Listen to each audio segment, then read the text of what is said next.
सरकारी नोकरी नाही पण 11 वर्षाचं प्रेम आहे. रंगावरून ट्रोल करणाऱ्यांना नवरदेवाचे उत्तर. जोडप्याची प्रेम कहाणी आली समोर. नवरदेवाचं ट्रोलर्सना सडेतोड उत्तर. टीकाकारांची बोलती बंद. ऋषभ राजपूतने स्वतः पुढे येऊन एका भावनिक पोस्टद्वारे या ट्रोल्सना उत्तर दिले आहे.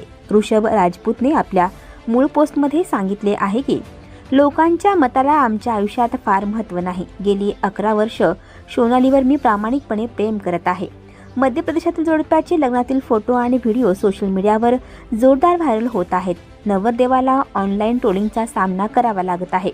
तरुणाला रंगामुळे सोशल मीडियावर अनेक जण मर्यादा ओलांडून बोलत आहेत.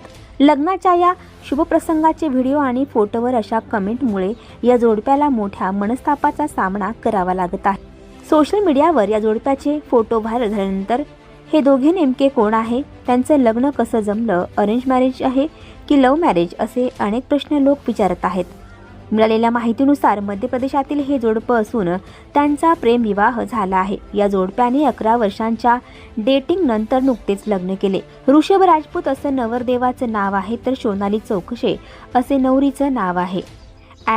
दिव्या दुबे नावाच्या एका युजरने गुरुवारी फोटो शेअर केला आणि लिहिले, लग्नामागील खरे कारण काय आहे. हा फोटो व्हायरल झाला, ज्याला 30 लाखाहून अधिक व्ह्यूज मिळाले.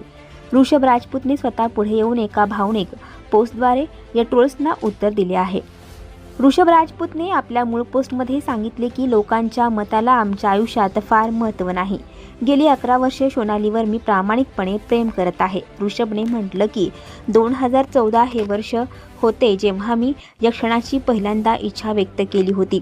ही अगदी लहान व्हिडिओ क्लिप जी तुम्हाला 30 सेकंदाची वाटते त्यात माझे संपूर्ण आयुष्य सामावले. मी घाबरलेलो नाहीये. माझ्या आतमध्ये साठलेल्या भावनांचा तो पूर आहे, कारण मी या क्षणाची जवळपास 11 वर्षांपासून वाट पाहत होतो. ऋषभने ट्रोल्सना उत्तर देताना आपल्या उत्पन्नाबद्दलही स्पष्टीकरण दिले. त्याने म्हटले की मी सरकारी कर्मचारी नाही, पण मी माझ्या कुटुंबासाठी काम करतो. मला चांगला पगार आहे, पण तिने माझ्यावर प्रेम केले तेव्हा माझ्याकडे काहीच नव्हते. माझ्या कॉलेजच्या दिवसांपासून तिने प्रत्येक परिस्थितीत माझी साथ दिली. त्यामुळे तुमच्या मताला खरोखर काही महत्त्व नाही. पुढे त्याने लिहिले की मी काळा आहे आणि मी माझ्या संपूर्ण आयुष्यात वर्णभेदाचा सामना केला आहे, पण माझी फक्त एक विनंती आहे की कुटुंबाबद्दल वाईट बोलू नका, एवढी समज ठेवा. कारण तुमच्यासाठी मी एक साधा काळा माणूस असेल, पण माझ्या पत्नीसाठी मी सर्वोत्तम पती बनू इच्छितो. आणखी नवनवीन व्हिडिओ पाहण्यासाठी आत्ताच आमच्या स्टार TV 9 चॅनलला सबस्क्राईब करा, लाईक करा, शेअर करा. Bureau report, star TV 9 Buldhana.